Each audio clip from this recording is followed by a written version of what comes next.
Hello. Today we can discuss the remaining part of 10 mark questions. നമ്മൾ last discuss ചെയ്തതിൽ ബാക്കി വരുന്നൊരു question ആണ് ഇൻവിസിബിൾ ഇമേജ് ഇൻഫർമേഷൻ അല്ലെങ്കിൽ നമ്മൾ ലാറ്റന്റ് ഇമേജ് എന്ന് പറയും.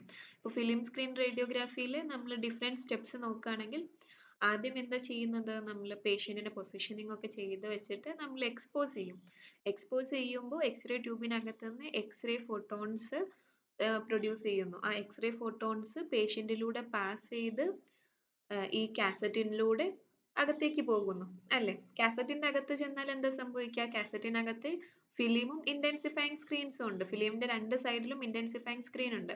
അപ്പൊ ഈ ഇന്റൻസിഫൈങ് സ്ക്രീനിലൂടെ എക്സ്റേ ഫോട്ടോൺ കടക്കുമ്പോൾ ആ എക്സ്റേ ഫോട്ടോൺ എന്തായിട്ട് മാറുന്നുണ്ട്, ലൈറ്റ് ഫോട്ടോൺ ആയിട്ട് മാറുന്നുണ്ട്. ഓക്കെ, ഇനി ഈ ലൈറ്റ് ഫോട്ടോണ് ഫിലിമിൽ ചെന്ന് ഹിറ്റ് ചെയ്യുമ്പോൾ അവിടെ എന്ത് ഇന്ററാക്ഷൻ ആണ് നടക്കുന്നത്, അതാണ് നമ്മൾ ഇപ്പോൾ സംസാരിക്കാൻ പോകുന്നത്. ഓക്കെ, ഒരു ഫിലിമിലേക്ക് റേഡിയേഷൻ അടിക്കുമ്പോൾ അതിന്റെ ഇമൾഷൻ ലെയർ ഉണ്ടല്ലോ, ആ ഇമൾഷൻ ലെയറിലേക്കാണ് ഈ ഫോട്ടോൺ റീച്ച് ചെയ്യുന്നത്, ലൈറ്റ് ഫോട്ടോൺ റീച്ച് ചെയ്യുന്നത്. ഓക്കെ, അപ്പൊ അങ്ങനെ ഫോം ചെയ്യുന്ന ഇമേജ് ആണ്, അപ്പൊ അതിൽ നടക്കുന്ന ഇന്ററാക്ഷൻ കാരണം ഫോം ചെയ്യുന്ന ഒരു ടൈപ്പ് ഇമേജ് ആണ് ലാറ്റന്റ് ഇമേജ്. ഇത് നമുക്ക് കണ്ണുകൊണ്ട് കാണാൻ പറ്റില്ല, അതുകൊണ്ടാണല്ലോ നമ്മൾ ആ ഫിലിം ഡെവലപ്പ് ചെയ്തിട്ട് നമുക്ക് കാണുന്ന രൂപത്തിലേക്കുള്ള ഒരു ഇമേജ് ആക്കി മാറ്റിയെടുക്കുന്നത്. അപ്പൊ എന്താ ഇവിടെ സംഭവിക്കുന്നതെന്ന് നോക്കാം. സോ ഇനീഷ്യലി ഫിലിമിന്റെ പാർട്സ് പഠിച്ചപ്പോൾ നമ്മൾ ഇമൾഷൻ ലെയർ പഠിച്ചിട്ടുണ്ടായിരുന്നു. അപ്പൊ അതിനകത്ത് പറയുന്നുണ്ട് ഇമൾഷന്റെ അകത്ത് എന്താ ഉള്ളത്, സിൽവർ ഹാലൈഡ് ക്രിസ്റ്റൽസ് അല്ലെങ്കിൽ സിൽവർ ഹാലൈഡ് ഹാലജൻ നമ്മളിവിടെ യൂസ് ചെയ്യുന്നത് ബ്രോമിൻ ആണ്. അപ്പൊ നമുക്ക് സിൽവർ ബ്രോമൈഡ് ക്രിസ്റ്റൽ ആണ് ഈ ഇമൾഷനകത്ത് ഉള്ളത്. ഓക്കെ, അപ്പൊ ഒരു ക്രിസ്റ്റൽ ആയിട്ടാണ് ഇതിന്റെ arrangement, silver bromide crystal. Okay, so ഈ സിൽവർ ബ്രോമൈഡ് എന്ന് പറയുന്ന ആ ഒരു കോമ്പൗണ്ട് ഉണ്ടല്ലോ AgBr, അതിൽ Ag സിൽവർ പാർട്ട് പോസിറ്റീവും ബ്രോമിൻ പാർട്ട് നെഗറ്റീവും ആണ്. Ag+Br- അത് രണ്ടും കൂടെ ചേരുമ്പോഴാണ് ഒരു കോമ്പൗണ്ട് ആവുന്നത്. ഓക്കെ, നമ്മൾ ഫോട്ടോൺസ് ആയിട്ട് ഫോട്ടോൺസ് എന്ന് പറയുമ്പോൾ എക്സ്റേനെ ഇന്റൻസിഫൈങ് സ്ക്രീൻ എന്താക്കിയിട്ടുണ്ടാവും, ലൈറ്റ് ഫോട്ടോൺ ആക്കിയിട്ടുണ്ടാവും. ഓക്കെ, അപ്പൊ ആ ലൈറ്റ് ഫോട്ടോണ് എന്ത് ചെയ്യും, ഡയറക്റ്റ് ബ്രോമിനെയാണ് പോയിട്ട് ഇന്ററാക്ട് ചെയ്യുന്നത്. ഓക്കെ, AgBrലെ Br ഉണ്ടല്ലോ, ആ Brനെയാണ് പോയി ഹിറ്റ് ചെയ്യുന്നത്. അപ്പൊ ഈ ലൈറ്റ് ഫോട്ടോണ് Br- ഹിറ്റ് ചെയ്യുമ്പോൾ എന്തായിട്ടാ മാറുന്നത്, ഈ Br ഈ എനർജീനെ അബ്സോർബ് ചെയ്യും, എന്നിട്ട് Brന്റെ ഒരു നെഗറ്റീവ് ഇലക്ട്രോൺ ഉണ്ടല്ലോ, Brന് ഒരു അഡീഷണൽ ഇലക്ട്രോൺ ഉണ്ട്, ആ ഇലക്ട്രോൺ എന്ത് ചെയ്യും, റിലീസ് ചെയ്യും. ഓക്കെ, ആ റിലീസ് ചെയ്ത് പോകുന്ന ഇലക്ട്രോണിനെ നമ്മൾ സെക്കൻഡറി ഇലക്ട്രോൺ എന്ന് പറയും.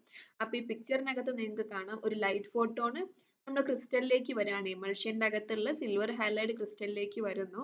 അപ്പൊ അതിനകത്ത് Ag+ഉം Br- ഉണ്ട്, അതിൽ Br- ഇന്ററാക്ട് ചെയ്യുന്നത്. ഓക്കെ, Br- ഇന്ററാക്ട് ചെയ്യുമ്പോൾ എന്ത് സംഭവിക്കും, Br- നെഗറ്റീവ് ഈ ഇലക്ട്രോൺ ഉണ്ടല്ലോ, ആ ഇലക്ട്രോൺ ഇത് രണ്ടും സെപ്പറേറ്റ് ആകും. ഓക്കെ, ഇനി സെപ്പറേറ്റ് ആയിട്ട് ഈ സെക്കൻഡറി ഇലക്ട്രോൺ പോകുന്നത് എങ്ങോട്ടാണെന്നറിയോ, സെൻസിറ്റിവിറ്റി സ്പെക് എന്ന് പറയും, അല്ലെങ്കിൽ സെൻസിറ്റിവിറ്റി സെന്റർ എന്ന് പറയും.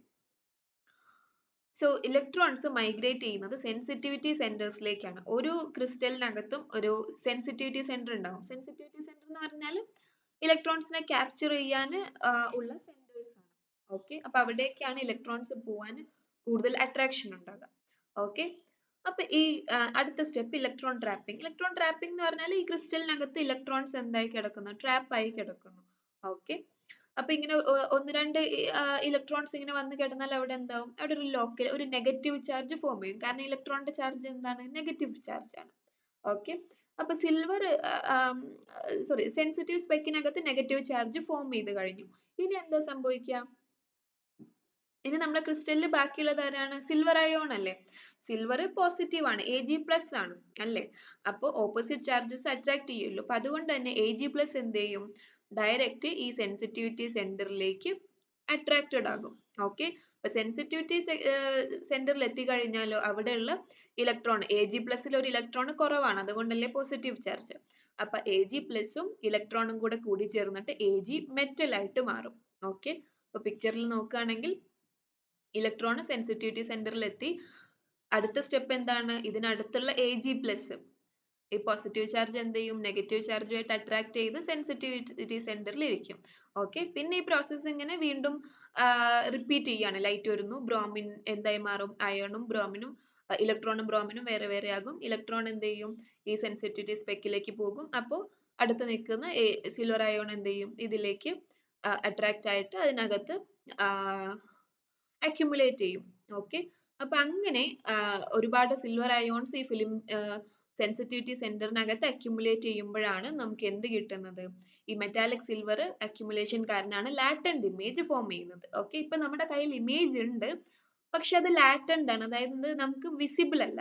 ഓക്കെ, ഈ ഒരു സംഭവം നടക്കുന്നതൊക്കെ ഉണ്ടല്ലോ, വളരെ മൈന്യൂട്ട് സമയം മതി, വെറും 10 മില്ലി സെക്കൻഡ്സിനകത്ത് ഈ ഒരു ലാറ്റന്റ് ഇമേജ് ഫോർമേഷൻ നടന്നു കഴിഞ്ഞിട്ടുണ്ടാകും. Okay,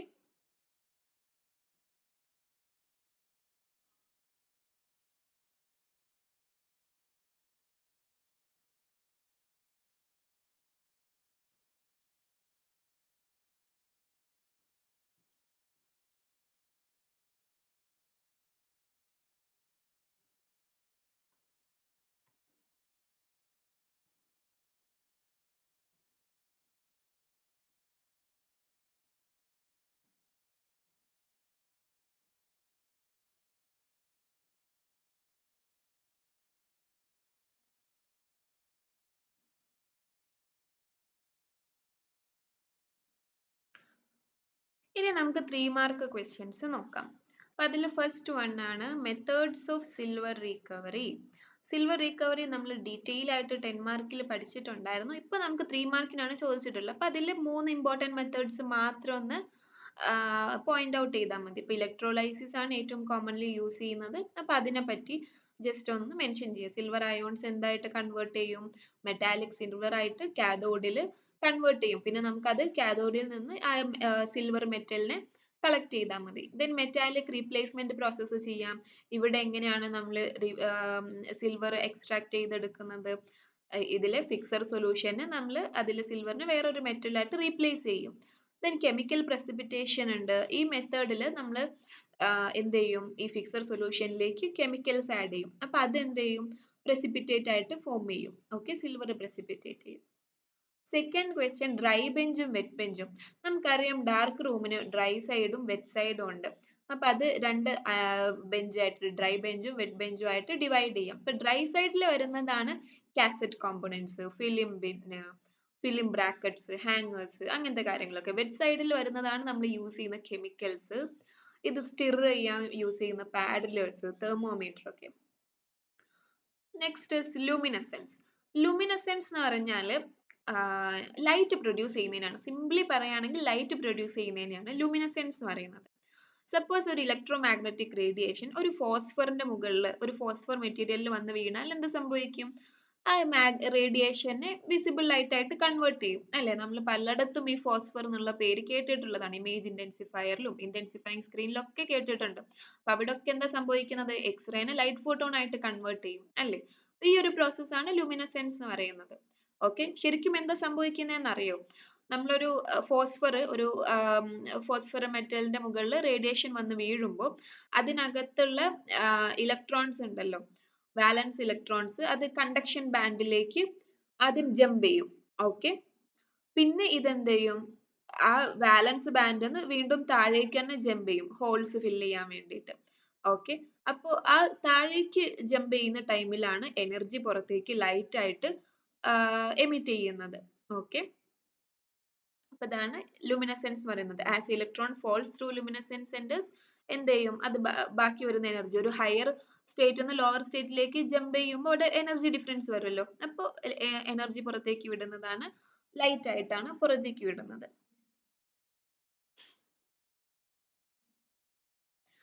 then fourth one automatic പ്രൊസസ്സറിന്റെ സ്റ്റാൻഡ് ബൈ മോഡ്. അപ്പൊ സ്റ്റാൻഡ് ബൈ മോഡ് എന്ന് പറഞ്ഞാൽ നമ്മുടെ ഓട്ടോമാറ്റിക് ഫിലിം പ്രോസസ് എന്ന് പറയുമ്പോൾ ഒരാൾ അവിടെ മോണിറ്റർ ചെയ്യുന്നില്ല, എല്ലാം ഓട്ടോമാറ്റിക് ആണ്. ഓക്കെ, അപ്പൊ അതുകൊണ്ട് തന്നെ ഇതിനകത്ത് ഡാമേജസ് വരാനും വെയർ ആൻഡ് ടയർ വരാനും ഒക്കെ സാധ്യത കൂടുതലാണ്.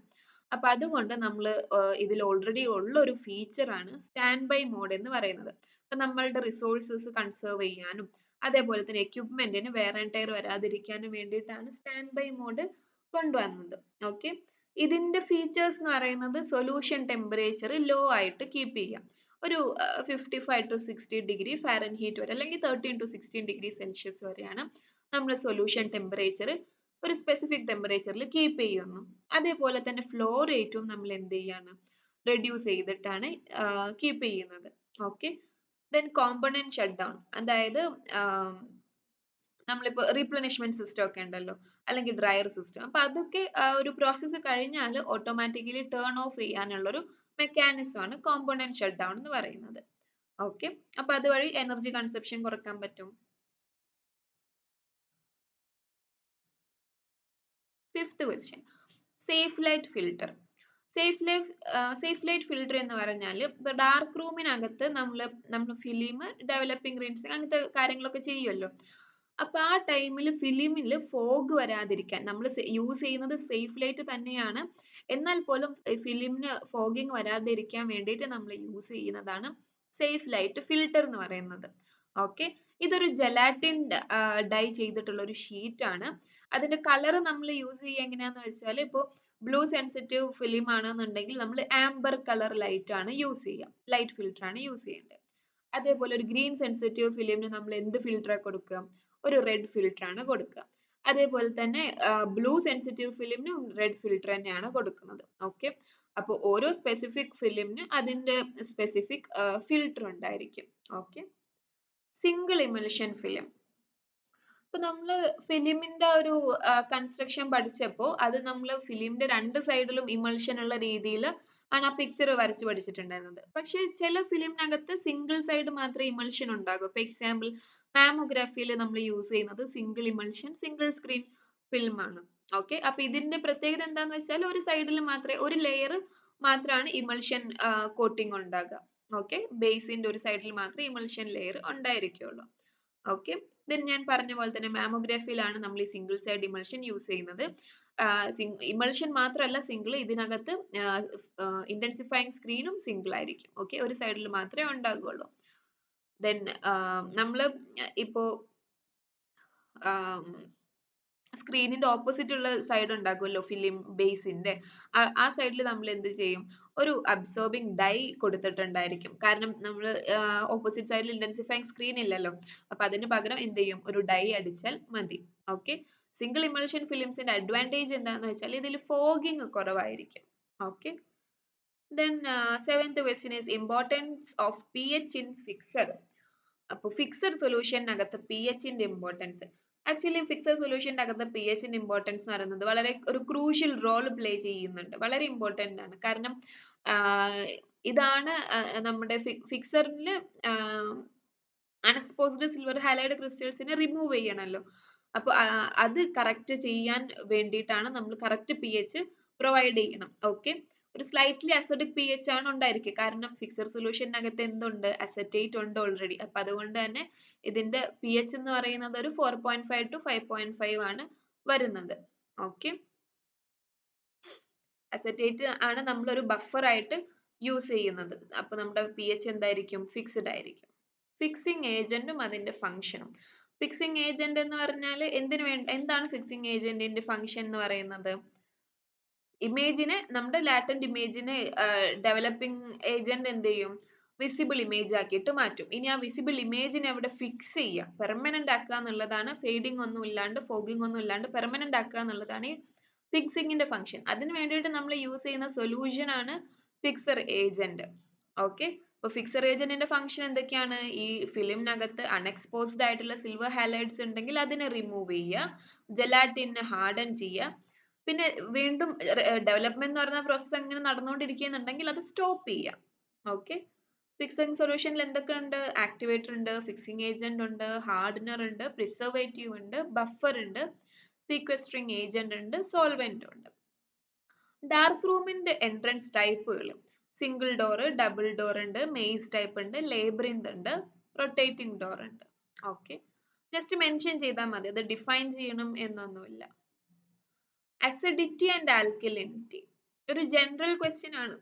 അസിഡിറ്റി എന്ന് പറഞ്ഞാൽ presence of hydrogen plus ions ആണ് അസിഡിറ്റി എന്ന് പറയുന്നത്. അതേപോലെ OH മൈനസ് അയോൺസിന്റെ പ്രസൻസ് ആണ് ആൽക്കലിനിറ്റി എന്ന് പറയുന്നത്.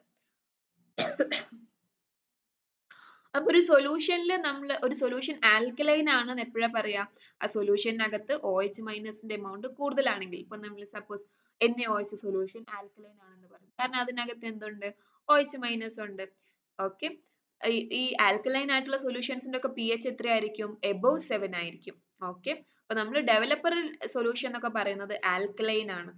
ഇനി അസിഡിറ്റി എന്ന് പറഞ്ഞാൽ ഹൈഡ്രജൻ പ്ലസ് അയോൺസിന്റെ കോൺസെൻട്രേഷൻ കൂടുന്ന സൊല്യൂഷൻസിനെയാണ് നമ്മൾ അസിഡിക് സൊല്യൂഷൻ എന്ന് പറയുന്നത്. ഇപ്പൊ HCl, H2SO4 ഇതൊക്കെ എന്താണ്? അസിഡിക് സൊല്യൂഷൻ ആണ്. കാരണം അതിനകത്ത് എന്തുണ്ട്? H പ്ലസ് അയോൺസ് ഉണ്ട്. ഇതിന്റെ pH നോക്കുകയാണെങ്കിൽ 3, 4 അങ്ങനെ ചെറിയ നമ്പേഴ്സ് ആയിരിക്കും, 7ന്റെ താഴേക്കാണ് വരിക. ഓക്കെ, അസിഡിക് സൊല്യൂഷൻ നമ്മൾ റേഡിയോഗ്രാഫിയിൽ എവിടെയാ വരുന്നത്? ഫിക്സിംഗ് സൊല്യൂഷൻ, ഫിക്സഡ് സൊല്യൂഷൻ ആണ് അസിഡിക് ആയിട്ടുള്ളത്.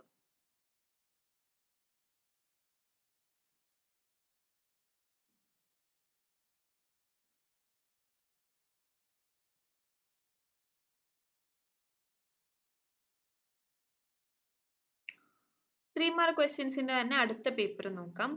Care and maintenance of intensifying screen. Intensifying സ്ക്രീന് നമ്മൾ എന്തൊക്കെയാണ് മെയിൻ്റെനൻസ് കൊടുക്കേണ്ടത്, കെയർ കൊടുക്കേണ്ടത്? റെഗുലർ ക്ലീനിങ് ചെയ്തിരിക്കണം. എന്തിനു വേണ്ടിയിട്ടാണ് ഇത്? ഡസ്റ്റ്, ഡേർട്ട് അങ്ങനെയുള്ള കണ്ടാമിനേഷൻസ് ഒക്കെ ഉണ്ടെങ്കിൽ അത് റിമൂവ് ചെയ്യാൻ വേണ്ടിയിട്ടാണ് നമ്മൾ ഡെയിലി ക്ലീൻ ചെയ്യണം എന്ന് പറയുന്നത്. Then proper storage. എങ്ങനെയെങ്കിലും എവിടെയെങ്കിലും കൊണ്ടുപോയി വെച്ചാൽ പോരാ, ഒരു clean dry environment. Dry environment എന്നുള്ളത് ഇമ്പോർട്ടന്റ് ആണ്. ഒരു ഹ്യൂമിഡിക് ഏരിയയിലോ അല്ലെങ്കിൽ മോയ്സ്ചർ ഉള്ള ഏരിയയിലോ ഒന്നും കൊണ്ടുപോയി വെക്കരുത്. ഡ്രൈ എൻവയോൺമെന്റ് ആയിരിക്കണം. Then inspection. നമ്മൾ പീരിയോഡിക്കലി എന്ത് ചെയ്യണം? ഈ കാസറ്റിന് എന്തെങ്കിലും കേടുണ്ടോ, ക്രാക്ക് ഉണ്ടോ എന്നുള്ളതൊക്കെ ശ്രദ്ധിക്കണം. Types of film hangers. Film hangers നമ്മളിപ്പോ ഈ ഡെവലപ്പർ സൊല്യൂഷനിലൊക്കെ ഡിപ്പ് ചെയ്ത് എടുക്കുന്നുണ്ടല്ലോ, അപ്പൊ അത് ഹാങ് ചെയ്യാനുള്ള ഒരു ഹാങ്ങർ വേണ്ടേ? അപ്പൊ അതാണ് ടൈപ്സ്, പല ടൈപ്സ് ഫിലിം ഹാങ്ങേഴ്സ് ഉള്ളത്. ടെൻഷൻ ഹാങ്ങർ ഉണ്ട്. ടെൻഷൻ ഹാങ്ങർ ഉണ്ടാക്കിയിട്ടുള്ളത് സ്റ്റെയിൻലെസ് സ്റ്റീൽ യൂസ് ചെയ്തിട്ടാണ്. ചാനൽ ടൈപ്പ് ഹാങ്ങർ ഉണ്ട്. ചാനൽ ടൈപ്പ് ഹാങ്ങർ ഒരു ഡബിൾ സ്ട്രക്ചർ ആണ്. ഇതിന് രണ്ട് ഗ്രൂവ്സ് ഉണ്ടാകും. ഓക്കെ, ഒരൊറ്റ എൻഡിൽ ഇങ്ങനെ ഹാങ് ചെയ്ത് കിടക്കുന്ന രണ്ട് ഗ്രൂവ് ആയിട്ടാണ് ഉണ്ടാകുക. ക്ലിപ്പ് ടൈപ്പ് ഹാങ്ങർ ഉണ്ട്. ക്ലിപ്പ് ടൈപ്പ് ആണ് ഏറ്റവും സിംപ്ലസ്റ്റ് ആയിട്ടുള്ളത്. ഓക്കെ, നമ്മൾ സാധാ ഡ്രസ്സൊക്കെ ഉണങ്ങാൻ വേണ്ടിയിട്ട് ഇടുമ്പോൾ ഒരു ക്ലിപ്പ് വെക്കാറില്ല, അതേപോലെ തന്നെ. Then dental hanger. Dental hanger നമ്മൾ യൂസ് ചെയ്യുന്നത് ഡെന്റൽ ഫിലിം പ്രോസസ് ചെയ്യുമ്പോഴാണ്. Magnification radiography. മാഗ്നിഫിക്കേഷൻ റേഡിയോഗ്രാഫി ആ പേരിൽ തന്നെ ഉണ്ട്. എന്തിനു വേണ്ടിയിട്ടാണ് യൂസ് ചെയ്യുന്നത്?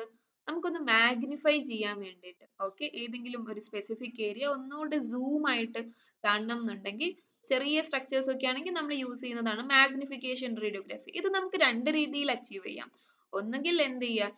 SID കുറച്ച് വെക്കുക. SID എന്ന് പറഞ്ഞാൽ source to image receptor distance. X-ray ട്യൂബും ഇമേജ് റിസപ്റ്ററും തമ്മിലുള്ള കാസറ്റും തമ്മിലുള്ള ഡിസ്റ്റൻസ് എന്ത് ചെയ്യുക? കുറച്ച് വെക്കുകയാണെന്നുണ്ടെങ്കിൽ മാഗ്നിഫിക്കേഷൻ കൂടും. അല്ലെങ്കിൽ OID കൂട്ടി വെക്കുക. OID എന്ന് പറഞ്ഞാൽ ഒബ്ജക്റ്റും ഇമേജ് റിസപ്റ്ററും തമ്മിലുള്ള ഡിസ്റ്റൻസ്. അത് കൂട്ടി വെച്ചാലും നമുക്ക് മാഗ്നിഫിക്കേഷൻ അച്ചീവ് ചെയ്യാൻ പറ്റും. ഫോഗും സ്കാറ്ററും. ഫോഗും സ്കാറ്ററും നമ്മളെ ഫിലിമിനെ അല്ലെങ്കിൽ ഇമേജിനെ കേടുവരുത്തുന്ന, ഡീഗ്രേഡ് ചെയ്യുന്ന രണ്ട് ഫാക്ടേഴ്സ് ആണ്. ഓക്കെ, ഫോഗ് എന്ന് പറഞ്ഞാൽ ഫിലിം ഡാർക്കൻ ആയിട്ട് കാണില്ലേ, അതാണ് ഫോഗ് എന്ന് പറയുന്നത്. ഓക്കെ, ഓവറോൾ ഒരു ഡാർക്കൻ അപ്പിയറൻസ് വരുന്നതാണ് ഫോഗ് എന്ന് പറയുന്നത്. അപ്പൊ ഇത് എന്തൊക്കെ കാരണങ്ങൾ കൊണ്ടുവരാം?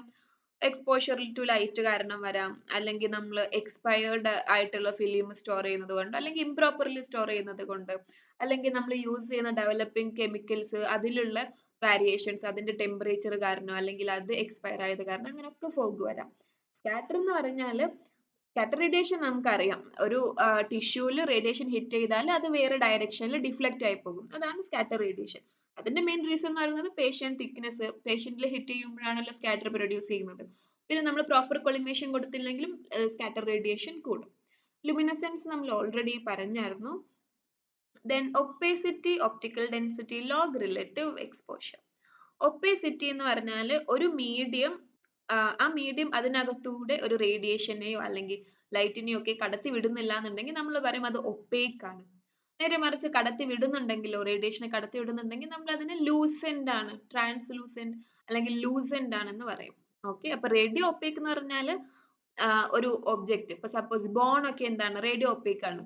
ബോൺ റേഡിയേഷനെ കടത്തി വിടില്ല. നേരെ മറിച്ച് എയറോ കടത്തി വിടും. അതുകൊണ്ടാണ് ലങ്സിന്റെ അകത്ത് നമ്മൾ ബ്ലാക്ക് ആയിട്ട് കാണുന്നതും ബോൺസ് ഒക്കെ നമ്മൾ വൈറ്റ് ആയിട്ട് കാണുന്നത്. ഓക്കെ, അപ്പൊ ഒരു ഇമേജ് എടുത്താൽ അതിൽ വൈറ്റ് ആയിട്ട് കാണുന്ന ഏരിയാസ് ഒക്കെ എന്താണ്? റേഡിയോ ഒപ്പേക്ക് ആണ്. Optical density. ഒപ്റ്റിക്കൽ ഡെൻസിറ്റി എന്ന് പറഞ്ഞാൽ നമ്മളിപ്പോ റേഡിയോഗ്രാഫിയിൽ പറയുമ്പോൾ ഒരു ഫിലിമിനെ ഒരു പേഷ്യന്റിനെ നമ്മൾ എക്സ്പോസ് ചെയ്ത് കഴിഞ്ഞ് ഇമേജ് വരുമ്പോൾ അതിനകത്ത് ഉള്ള ഒരു ഡിഗ്രി ഓഫ് ബ്ലാക്കനിങ് ഉണ്ടല്ലോ, അതാണ് ഒപ്റ്റിക്കൽ ഡെൻസിറ്റി എന്ന് പറയുന്നത്. ഈ ഒരു ഡെൻസിറ്റി ഉള്ളത് കൊണ്ടാണ് നമുക്ക് ശരിക്കും ഇമേജ് ഡയഗ്നോസ് ചെയ്യാൻ പറ്റുന്നത്. ഓരോ ഒബ്ജക്റ്റിനും ഓരോ ഡെൻസിറ്റി ആയിരിക്കും, ഡിഗ്രി ഓഫ് ബ്ലാക്കനിങ് ഡിഫറെന്റ് ആയിരിക്കും അല്ലേ. അപ്പൊ അതുകൊണ്ടാണ് നമുക്ക് കോൺട്രാസ്റ്റ് കിട്ടുന്നത്. ഈ ഒരു ഒപ്റ്റിക്കൽ ഡെൻസിറ്റിന്റെ ചേഞ്ച് ആണ് കോൺട്രാസ്റ്റ് എന്ന് പറയുന്നത്. ഓക്കെ, ഒപ്റ്റിക്കൽ ഡെൻസിറ്റിന്റെ ഒരു ഇക്വേഷൻ കൊടുത്തിട്ടുണ്ട്. OD is equal to log 10 IO by IT. log relative exposure. log relative exposure എന്ന് പറഞ്ഞാൽ നമ്മുടെ എക്സ്റേ ഫിലിംസിനൊക്കെ ഒരു വൈഡ് റേഞ്ച് എക്സ്പോഷേഴ്സ് പോസിബിൾ ആണ്, അതിന് റെസ്പോണ്ട് ചെയ്യാൻ പോസിബിൾ ആണ്. 1 milliroentgen മുതൽ 1000 milliroentgen വരെ. അപ്പൊ ഇത് നമ്മൾ ഗ്രാഫ് വരയ്ക്കുക എന്ന് പറഞ്ഞാൽ അത് വളരെ ബുദ്ധിമുട്ടായിട്ടുള്ള കാര്യമാണ്. 1 മുതൽ 1000 വരെ പ്ലോട്ട് ചെയ്യുക എന്നുള്ളത്. അപ്പൊ നമുക്ക് എന്ത് ചെയ്താൽ മതി, ഇതിന്റെ ലോഗ് യൂസ് ചെയ്താൽ മതി, ലോഗരിതം യൂസ് ചെയ്താൽ മതി. ഓക്കെ, അപ്പൊ നമുക്ക് log exposure relative to log അങ്ങനെ ഒരു ഗ്രാഫ് വരയ്ക്കുമ്പോൾ നമുക്ക് വെറും കുറച്ച് ജസ്റ്റ് ഫ്യൂ നമ്പേഴ്സിനുള്ളിൽ ഗ്രാഫ് വരച്ച് കഴിയും. ഈ ക്യാരക്ടറിസ്റ്റിക് കർവ് ഒക്കെ ലോഗ് റിലേറ്റീവ് എക്സ്പോഷറിന്റെ ഒരു എക്സാമ്പിൾ ആണ്. Dark room entrance. നമ്മൾ ഡാർക്ക് റൂമിലേക്കുള്ള എൻട്രൻസ് എങ്ങനത്തെ ടൈപ്പ് ആയിരിക്കണം?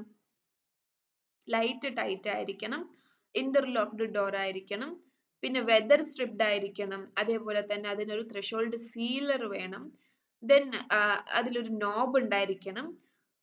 സോ നമുക്ക് പെട്ടെന്ന് ആരെങ്കിലും വന്ന് ഓപ്പൺ ചെയ്യുന്നത് പ്രിവെന്റ് ചെയ്യാൻ വേണ്ടിയിട്ട്. അതേപോലെ തന്നെ ലേബ്രിന്ത് ടൈപ്പ് അല്ലെങ്കിൽ റിവോൾവിംഗ് ഡോർ ഒക്കെയാണ്, ഓർ അറ്റ്ലീസ്റ്റ് ഒരു റോളിന് 2 ഡോറൊക്കെ വരുന്നതാണ് ഏറ്റവും ബെറ്റർ. ദെൻ റെഡ് ലൈറ്റ്, എൻട്രൻസിൽ ഒരു റെഡ് ലൈറ്റ് കൊടുക്കണം, അതായത് ഉള്ളിൽ ആളുണ്ട് എന്നുള്ളത് വർക്കിംഗ് ആണെന്നുണ്ടെങ്കിൽ ആ ടൈമിൽ റെഡ് ലൈറ്റ് ഓൺ ആയിരിക്കണം. Then film screen combination. Film screen combination എന്ന് പറഞ്ഞാൽ ഒരു സ്പെസിഫിക് ഫിലിമിന് അതിന്റെ സ്പെസിഫിക് ആയിട്ടുള്ള സ്ക്രീൻ ചൂസ് ചെയ്യുന്നതാണ് നല്ല ഇമേജ് കിട്ടാൻ ഏറ്റവും ബെറ്റർ ആയിട്ടുള്ള കാര്യം. ഓക്കെ, അതിന്റെ സ്പീഡിനനുസരിച്ച് ഇപ്പൊ ഈ ഫിലിമിനകത്തുള്ള ക്രിസ്റ്റൽസിന്റെ സ്പീഡ് അനുസരിച്ച് സ്ക്രീനകത്തുള്ള ക്രിസ്റ്റൽസിന്റെ സ്പീഡ് അനുസരിച്ച് ഫിലിം ചൂസ് ചെയ്യുക. അപ്പൊ ആ ഒരു കോമ്പിനേഷന് 3 ടൈപ്പ് കോമ്പിനേഷൻ ഉണ്ട്. ഫാസ്റ്റ് സ്പീഡ്, ഈ ഫാസ്റ്റ് സ്പീഡ് സ്ക്രീൻ ആണ് നമ്മൾ യൂസ് ചെയ്യുന്നതെന്നുണ്ടെങ്കിൽ ഇപ്പോൾ നമ്മൾ റെയർ എർത്ത് എലമെന്റ്സ് ഒക്കെ ഉണ്ടല്ലോ, ലന്താനം, ഓക്സിബ്രോമൈഡ്, അപ്പൊ അങ്ങനത്തെ എലമെന്റ്സ് ഒക്കെ ഫാസ്റ്റ് സ്പീഡ് ആണ്. അപ്പൊ അങ്ങനത്തെ കോമ്പിനേഷൻസ് നമ്മൾ ലോ ലെവൽ റേഡിയേഷൻ വരുന്ന ഷോർട്ട് എക്സ്പോഷ്യർ ടൈം വരുന്ന എക്സ്റേയിൽ യൂസ് ചെയ്യുന്നതാണ് ബെറ്റർ. ഇപ്പൊ പീഡിയാട്രിക് അല്ലെങ്കിൽ എമർജൻസി റേഡിയോഗ്രാഫി ഒക്കെ. ദെൻ മീഡിയം സ്പീഡ് ഉണ്ട്, ഇത് കുറച്ചുകൂടെ ബാലൻസ്ഡ് ആയിരിക്കും.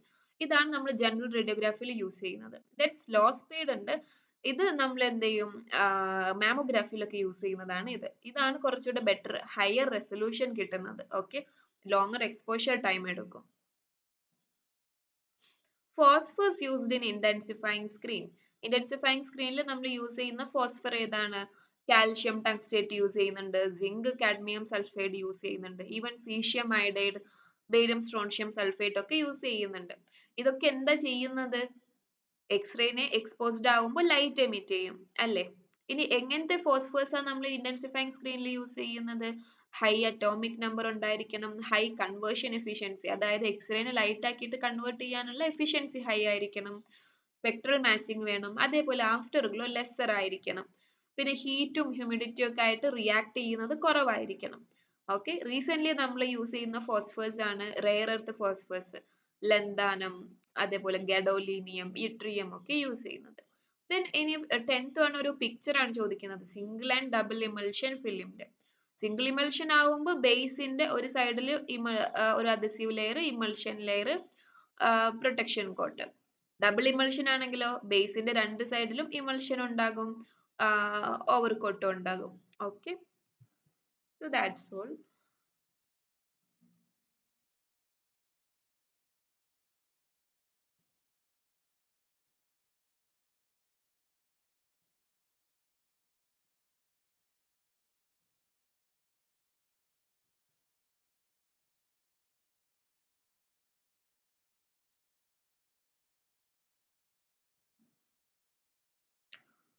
Now, ഒരു പേപ്പർ കൂടെ നോക്കാം. Explain fog. എന്താണ് ഫോഗ്? നമ്മൾ ഓൾറെഡി ഒരു ക്വസ്റ്റ്യനിൽ പറഞ്ഞായിരുന്നു, ഫോഗ് എന്ന് പറഞ്ഞാല് ഒരു ബ്ലാക്കനിങ്, അതിനാണ് നമ്മൾ റിലേറ്റീവ് ഡാർക്കനിങ്ങിനെയാണ് ഫോഗ് എന്ന് പറയുന്നത്. ഓക്കെ, നമ്മൾ കൊടുത്തിട്ടുള്ള റേഡിയേഷൻ എക്സ്പോഷറിനേക്കാൾ കൂടുതൽ ഡാർക്കനിങ് വരുന്നതിനെയാണ് ഫോഗ് എന്ന് പറയുന്നത്. അപ്പൊ ഫോഗ് എന്തുകൊണ്ടാണ് നമ്മൾ അത്ര ഡിസൈറബിൾ അല്ലാത്തത്? ഫോഗ് നമ്മളുടെ കോൺട്രാസ്റ്റിനെ ഡിഗ്രേഡ് ചെയ്യും, നമുക്ക് നല്ല ഇമേജ് ഫൈൻ ഡീറ്റെയിൽസ് കിട്ടില്ല. എന്തൊക്കെ കാരണങ്ങൾ കൊണ്ടാണ് ഫോഗ് ഉണ്ടാകുന്നത്? Light exposure, heat, humidity, radiation, chemicals, പഴയ ഫിലിം, ഇത് കാരണമൊക്കെ ഫോഗ് വരാം. Turn over system. Turn over system എന്ന് പറഞ്ഞാല് നമ്മുടെ ഫിലിം ഓട്ടോമാറ്റിക് പ്രൊസസ്സറിന്റെ അകത്ത് ഒരുപാട് ടാങ്കിനുള്ളിലൂടെ ഒക്കെ പോകുന്നുണ്ട്, പല സ്ഥലത്ത് ഡയറക്ഷൻ ചേഞ്ച് വരുന്നുണ്ട്, എസ്പെഷ്യലി പെർപെൻഡിക്കുലർലി മൂവ് ചെയ്യാനുള്ള ഒക്കെ ഈ ഒരു ഭാഗത്തൊക്കെ ഇങ്ങനെ വരുന്നു, പിന്നെ ഇവിടുന്ന് 90 ഡിഗ്രീസ് ഇങ്ങോട്ട് മൂവ് ചെയ്ത് അങ്ങനെ ആ ഒരു 90 ഡിഗ്രീസ് ഒക്കെ മൂവ് ചെയ്യാൻ വരുമ്പോൾ റോളേഴ്സ് മാത്രം ഉണ്ടായാൽ അഡിക്വേറ്റ് ആയിരിക്കില്ല. ആ റോളേഴ്സിന് അപ്പൊ നമ്മൾ additionally roller guide plate configurations provide ചെയ്യും. ഓക്കെ, അതാണ് കൺസ്ട്രക്ട് ചെയ്യും. അതാണ് ഈ ടേൺ ഓവർ സിസ്റ്റം എന്ന് പറയുന്നത്. ഓക്കെ, ടേൺ അറൗണ്ട് സിസ്റ്റം എന്നും പറയാറുണ്ട്. ഓക്കെ, അപ്പൊ ഗൈഡ് പ്ലേറ്റ്സും റോളേഴ്സിനെ നമ്മൾ എന്ത് ചെയ്തു, ഇങ്ങനെ ഒരു കോൺഫിഗറേഷനിൽ കീപ്പ് ചെയ്യും. അപ്പൊ ഈ ഫിലിമിന് ഈസി ആയിട്ട് ഡയറക്ഷന് ഗൈഡ് ചെയ്ത് പോകാൻ സാധിക്കും. ഈ ഒരു പിക്ചർ കൂടി വരച്ചു വെക്കണേ. Film storage in dark room. Dark റൂമിനകത്ത് നമ്മൾ ഫിലിം സ്റ്റോർ ചെയ്യുമ്പോൾ എന്തൊക്കെ കാര്യങ്ങളാണ് ശ്രദ്ധിക്കേണ്ടത്? അപ്പൊ ബാക്കി എവിടെയും നമ്മൾ സ്റ്റോർ ചെയ്യുന്ന അതേപോലെ തന്നെ ഇവിടെയും എന്താണ് ടെമ്പറേച്ചർ, ഹ്യൂമിഡിറ്റി, അതേപോലെ തന്നെ റേഡിയേഷൻ പ്രൊട്ടക്ഷനും കൊടുക്കണം. ഓക്കെ, അപ്പോൾ വളരെ വെറ്റ് ആയിട്ടുള്ള ടെമ്പറേച്ചർ അല്ലെങ്കിൽ ഹ്യൂമിഡ് ആയിട്ടുള്ള ടെമ്പറേച്ചറിലൊന്നും കീപ്പ് ചെയ്യരുത്, ഡ്രൈ ആയിരിക്കണം. അതേപോലെ തന്നെ റേഡിയേഷൻ പ്രൊട്ടക്ഷനും കൊടുത്തിരിക്കണം. Raised humidity from processors can be a problem. അപ്പൊ അതുകൊണ്ട് തന്നെ നല്ല പ്രോപ്പർ വെന്റിലേഷനും എയർ ഡക്റ്റിങ്ങും ഉണ്ടായിരിക്കണം. ഡ്യൂ ടു എൻവയൺമെന്റൽ challenges dark room storage should be minimised. Maximum dark റൂമിനകത്ത് ഫിലിം സ്റ്റോർ ചെയ്യാണ്ടിരിക്കുക. ഓക്കെ, വീക്ക്ലി റിപ്ലനിഷും ചെയ്യാം. അൺയൂസ്ഡ് ഫിലിം നമ്മൾ എവിടെയായി സ്റ്റോർ ചെയ്യേണ്ടത്? അതിന്റെ ഒറിജിനൽ പാക്കേജിങ് വെറുതെ അത് ഓപ്പൺ ചെയ്യേണ്ട, ആവശ്യം വരുമ്പോൾ എടുത്താൽ മതി. പെട്ടെന്ന് യൂസ് ചെയ്യാനുള്ളതോ അത് നമ്മൾ ഹോപ്പറിനകത്ത് കീപ്പ് ചെയ്യും. ഓക്കെ, ഹോപ്പർ എന്ന് പറഞ്ഞാൽ ഒരു ലൈറ്റ് ആയിട്ട് കണ്ടെയ്നർ ആണ്, അതിനകത്ത് തന്നെ ഡിഫറെന്റ് കമ്പാർട്ട്മെന്റ്സ് ഉണ്ടാകും. അൺഷാർപ്നെസ്. അൺഷാർപ്നെസ് നമ്മൾ പലയിടത്തും കേൾക്കാറുണ്ട്. അൺഷാർപ്നെസിന്റെ വേറൊരു പേരാണ് ബ്ലർ എന്നും പറയും. സോ അൺഷാർപ്നെസ് 3 ടൈപ്പ് ഉണ്ട്. ജോമെട്രിക് ഉണ്ട്, ഫോട്ടോഗ്രാഫിക് ഉണ്ട്, മോഷണൽ ഉണ്ട്. ജോമെട്രിക് എന്ന് പറഞ്ഞാൽ നമ്മൾ എക്സ്റേ സോഴ്സിന്റെ എക്സ്റേ ഫീൽഡ് ഉണ്ടല്ലോ, അതിന്റെ സൈസ് കാരണം വരുന്നത്. ഓക്കെ, അപ്പൊ നമ്മൾ SID കുറക്കുമ്പോൾ അല്ലെങ്കിൽ OID കൂട്ടുമ്പോഴൊക്കെ വരുന്ന ആ ഒരു മാഗ്നിഫിക്കേഷൻ അല്ലെങ്കിൽ ആ ഒരു അപ്പൊ വരുന്നതാണ് അൺഷാർപ്നെസ്, ജോമെട്രിക് അൺഷാർപ്നെസ് എന്ന് പറയുന്നത്. ഓക്കെ, ഇനി ഫോട്ടോഗ്രാഫിക് അൺഷാർപ്നെസ് ഉണ്ട്. ഇത് എപ്പോഴാ വരുന്നത്? ഇത് നമ്മുടെ സ്ക്രീൻ ഫിലിം ആ ഒരു സിസ്റ്റം ഉണ്ടല്ലോ, നമ്മുടെ കാസറ്റിനകത്തുള്ള സ്ക്രീൻ ഫിലിം, അത് ഉണ്ടാക്കുമ്പോൾ അതിലുള്ള എന്തെങ്കിലും ഡിഫക്റ്റ് കാരണം, അതായത് ഫിലിമും ഇന്റൻസിഫൈങ് സ്ക്രീനും വളരെ ക്ലോസ് ആയിട്ടാണ് പ്ലേസ് ചെയ്യേണ്ടത്. അപ്പൊ അതിനിടയിൽ സ്പേസ് വരുമ്പോൾ ഒക്കെയാണ് ഈ ഒരു ഫോട്ടോഗ്രാഫിക് അൺഷാർപ്നെസ് വരുന്നത്. ഇത് ഇൻട്രിൻസിക് ആണ്, അതായത് ഓൾറെഡി ആ ഫിലിമിന് ഉള്ളതായിരിക്കും. ഓക്കെ, ഇത് കുറക്കാൻ എന്ത് ചെയ്താൽ മതി? Slower, high resolution, single screen ഒക്കെ യൂസ് ചെയ്താൽ മതി. ഓക്കെ, മോഷൻ അൺഷാർപ്നെസ് എന്ന് പറഞ്ഞാൽ എക്സ്പോഷർ ടൈമിൽ ഇത് മൂവ് ചെയ്യുന്നത് റിലേറ്റീവ് മൂവ്മെന്റ് കാരണം വരുന്നതാണ്. ഫിലിമിന്റെയോ അല്ലെങ്കിൽ ഫിലിം സ്ക്രീൻ സിസ്റ്റത്തിന്റെ മൂവ്മെന്റ് കാരണം വരുന്നതാണ് മോഷൻ അൺഷാർപ്നെസ് എന്ന് പറയുന്നത്. കാസറ്റിന്റെ കെയർ ആൻഡ് മെയിൻ്റെനൻസ്. നമ്മൾ ഇന്റൻസിഫൈങ് സ്ക്രീൻ പറയുന്ന പോലെ തന്നെ റെഗുലർ ക്ലീനിങ് വേണം, പ്രോപ്പർ സ്റ്റോറേജ് വേണം, പീരിയോഡിക്കൽ ഇൻസ്പെക്ഷനും വേണം.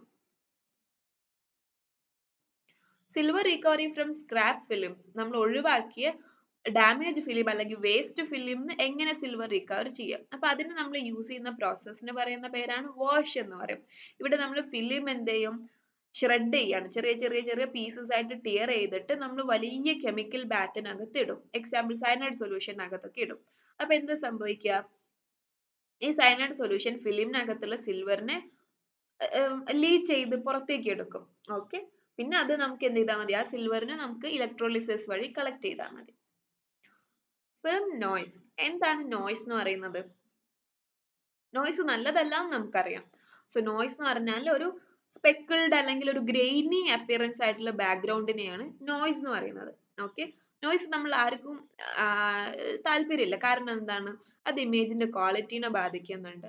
ഓക്കെ, അത് നമുക്ക് ഇമേജിന്റെ അകത്തുനിന്ന് കിട്ടാവുന്ന ഇൻഫർമേഷനൊക്കെ കുറയ്ക്കും. എസ്പെഷ്യലി ഫൈനർ ഡീറ്റെയിൽസ് ഒക്കെ എന്തായിരിക്കും? ഈ നോയ്സ് കാരണം നമുക്കത് ഡിസ്റ്റിങ്വിഷ് ചെയ്യാൻ പറ്റില്ല. നോയ്സിന്റെ പ്രധാനപ്പെട്ട കാരണം എന്ന് പറയുന്നത് സ്കാറ്റർ റേഡിയേഷൻ ആണ്. ഇനി SNR, നോയ്സുമായിട്ട് റിലേറ്റ് ചെയ്ത് വരുന്നത് തന്നെയാണ് SNR. SNR എന്ന് പറഞ്ഞാൽ സിഗ്നൽ ടു നോയ്സ് റേഷ്യോ. അപ്പൊ ഇത് മനസ്സിലാവണമെങ്കിൽ ആദ്യം സിഗ്നൽ എന്താ നോയ്സ് എന്താന്ന് അറിയണം. അപ്പൊ ഒരു ഇമേജിനകത്ത് രണ്ട് കോമ്പണൻസ് ആ ഉള്ളത്. സിഗ്നൽ ഉണ്ട്, അതായത് നമുക്ക് യൂസ്ഫുൾ ആയിട്ടുള്ള ഇൻഫർമേഷൻ. ഓക്കെ, അപ്പൊ നമുക്ക് യൂസ്ഫുൾ ആയിട്ടുള്ള ക്യാരി ചെയ്യുന്ന ആ ഒരു സ്പെസിഫിക് എക്സ്റേ എന്ത് ഇൻഫർമേഷൻ നമുക്ക് തരുന്നത്, അതാണ് സിഗ്നൽ. അതിനെ ഇന്ററപ്റ്റ് ചെയ്യുന്ന അതിലെ വേണ്ടാത്ത കാര്യമാണ് നോയ്സ് എന്ന് പറയുന്നത്. അപ്പൊ സിഗ്നൽ ടു നോയ്സ് റേഷ്യോ എപ്പോഴും എങ്ങനെയായിരിക്കണം? ഒരു ഒപ്റ്റിമം ആയിരിക്കണം. ഓക്കെ, ബെറ്റർ ഹൈ ആയിരിക്കണം. അപ്പോൾ ഹൈ SNR ആണ് എന്നുണ്ടെങ്കിൽ നമുക്ക് നല്ല ഒപ്റ്റിമം ഇൻഫർമേഷൻസ് കിട്ടും. ഓക്കെ, ലോ SNR ആണെങ്കിലോ അപ്പൊ അവിടെ എന്താ സംഭവം? സിഗ്നലിനേക്കാൾ കൂടുതൽ നോയ്സ് ആണ്. അപ്പൊ അതുകൊണ്ട് നമുക്ക് വേണ്ട ഇൻഫർമേഷൻ കിട്ടില്ല. Image contrast. ഇമേജ് കോൺട്രാസ്റ്റ് എന്ന് പറഞ്ഞാൽ ഒപ്റ്റിക്കൽ ഡെൻസിറ്റി നമ്മൾ മുന്നേ പറഞ്ഞല്ലോ. അപ്പൊ ഈ ഒപ്റ്റിക്കൽ ഡെൻസിറ്റി ഓരോ ടിഷ്യൂവിനും അതിന്റെ സ്പെസിഫിക് ആയിട്ടുള്ള ഒപ്റ്റിക്കൽ ഡെൻസിറ്റി ഉണ്ടാവും. അപ്പൊ അതുകൊണ്ട് തന്നെ ആ ഒപ്റ്റിക്കൽ ഡെൻസിറ്റി, ഇപ്പൊ രണ്ട് ടിഷ്യൂ അടുത്തടുത്ത് നിൽക്കുന്നുണ്ടെങ്കിൽ ആ രണ്ട് ടിഷ്യൂവിന്റെ ഒപ്റ്റിക്കൽ ഡെൻസിറ്റിയിൽ ഒരു ഡിഫറൻസ് ഉണ്ടാവും. ആ ഡിഫറൻസ് കൊണ്ടാണ് അത് രണ്ടും രണ്ട് ടിഷ്യൂ എന്ന് നമുക്ക് മനസ്സിലാവുന്നത്. അതാണ് contrast. Okay, difference in optical density. അത് നമുക്ക് കാണുന്നത് എന്ത് രീതിയിലാണ് കാണുന്നത്? ഷെയ്ഡ്സ് ഓഫ് ഗ്രേ ആയിട്ടാണ് റെപ്രസെന്റ് ചെയ്യുന്നത്. ഓക്കെ, അപ്പൊ നല്ലോണം ഡിഫറൻസ് ഉണ്ടെങ്കിൽ നമുക്ക് നല്ല ഈസി ആയിട്ട് ഇൻഫർമേഷൻസ് കിട്ടും. ഈസി ആയിട്ട് ഇത് രണ്ടും രണ്ടെണ്ണാണെന്ന് മനസ്സിലാക്കാൻ പറ്റും. അപ്പൊ നമ്മൾ പറയും ഇത് നല്ല ഹൈ കോൺട്രാസ്റ്റ് ആണെന്ന് പറയും. കുറവാണെങ്കിലോ അപ്പോഴാണ് ലോ കോൺട്രാസ്റ്റ്, പോർ കോൺട്രാസ്റ്റ് എന്നൊക്കെ പറയുന്നത്. കോൺട്രാസ്റ്റ് നമുക്ക് എങ്ങനെ അഡ്ജസ്റ്റ് ചെയ്യാം? ഫിലിം സ്ക്രീൻ റേഡിയോഗ്രാഫി ആണെന്നുണ്ടെങ്കിൽ KV അഡ്ജസ്റ്റ് ചെയ്യുന്നതിനനുസരിച്ച് കോൺട്രാസ്റ്റ് അഡ്ജസ്റ്റ് ചെയ്യാം. ഓക്കെ, അതേപോലെ സ്കാറ്റർ റേഡിയേഷൻ കുറയ്ക്കുകയാണെന്നുണ്ടെങ്കിൽ സ്വാഭാവികമായിട്ടും കോൺട്രാസ്റ്റ് കൂടും. Base density of A film. Base density എന്ന് പറഞ്ഞാൽ ഒരു ഇമേജ് എടുക്കുമ്പോൾ അതിൽ ടിഷ്യൂസിന്റെ ഡെൻസിറ്റി ഉണ്ടാകും. ഓരോ ടിഷ്യൂവിനും ഓരോ ഡെൻസിറ്റി ആയിരിക്കും.